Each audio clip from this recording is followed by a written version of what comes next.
সপ্তাহে এমন একটা দিন যায় যেই দিন আমার পুরোটা দিন কাজ করতে হয়। আজকের দিনে টোটাল আমি 2টা শুট করেছি, এছাড়াও বাসার প্লাস পেজের আরো অনেক কাজ ছিল। সারাদিনে আমি কি করলাম এন্ড এতগুলি কাজ কিভাবে আমি একা সামলাই, এই সবকিছু নিয়েই থাকবে আজকের ডেইলি ভ্লগ। সকালবেলাতে উঠি আমার প্রচন্ড শরীর খারাপ ছিল, এজন্য সকালের নাস্তাটা আমার আম্মু রুমেই দিয়ে যায়। এই যে এক মগ চা দেখতেছেন, এটা কিন্তু একটুও চা না, পুরোটাই মশলার পানি। এন্ড এটার যে কি বৃষ্টির স্বাদ, সারাটা দিন আমার মুখ তেতো হয়েছিল। প্রতিটা কাজের আগে ঠিক আমি এভাবেই আমার পেজের মেসেজ দেখতে থাকি। স্কিন কেয়ারের ঠিক আগেই কিন্তু আমি হেয়ার কেয়ারটা করি। সকালবেলার এই হেয়ার কেয়ারটা খুবই ইম্পর্টেন্ট। এরপর ফ্রেশ হয়ে আমি স্কিন কেয়ারটা করব।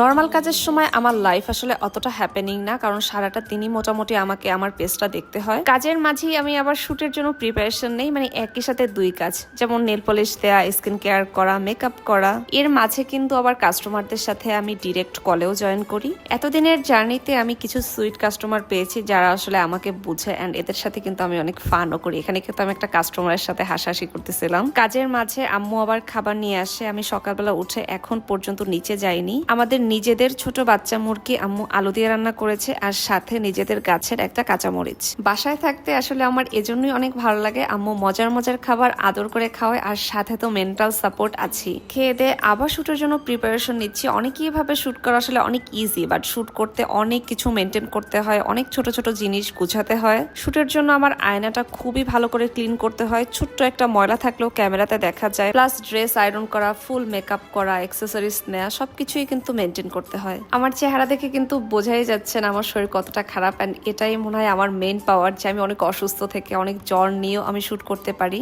বললে ভুল হবে। এটা আসলে আমার করতে হয়, কারণ এটাই আমার ডিউটি। আমার জায়গা থেকে আমি 100% প্রফেশনালিজম মেনটেন করার ট্রাই করি। প্রতিদিনই কাজ শিডিউল করা থাকে, একদিনের কাজ আসলে আর একদিন নিলেই অনেক বেশি প্রেসার পড়ে যায়। এই তো আমার সাজগোজ শেষ। এই ড্রেসটা ভীষণ সুন্দর। এই ড্রেসটা আমাকে পিয়ার পাঠিয়েছে ব্লেস বাই সঞ্জিতা থেকে। স্ক্রিপ্ট প্রপারলি রিভিশন দিয়ে আমি প্রথম শুটটা শেষ করেছি।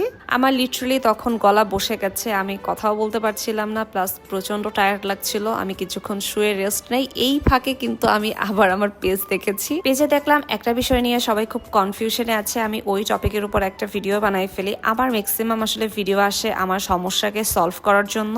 বেলা 2:30 বাজে। এখন আমি আমার সেকেন্ড শুট করব। সেকেন্ড শুটের জন্য এটা ছিল আমার আউটফিট। এই কন্টেন্টটা কিন্তু অলরেডি পাবলিশ হয়ে গেছে, তোমরা দেখে ফেলেছো। এই ভিডিও টপিকটা ছিল সেলফ ডিফেন্স নিয়ে। আমি আসলে সেলফ ডিফেন্স পারি না, এটা আসলে প্রতিটা মেয়েরই শেখা উচিত। এই শুটের পর মনে হচ্ছিল মেকআপটা তুলে ড্রেসটা খুলতে পারলেই আমি বাঁচি। তখন প্রায় ঘড়িতে 4টা বাজে, মানে সকাল 11টা থেকে 4টা পর্যন্ত আমি টানা শুট করেছি। আম্মু আবার আমার জন্য মশলার পানি নিয়ে আসে, কারণ ততক্ষণে আমার গলা প্রায় বন্ধ হয়ে গেছে। এরপর কিছুক্ষণ রেস্ট নিয়ে সারাদিন পর আমি ইফতারের টাইমে নিচে গিয়েছি।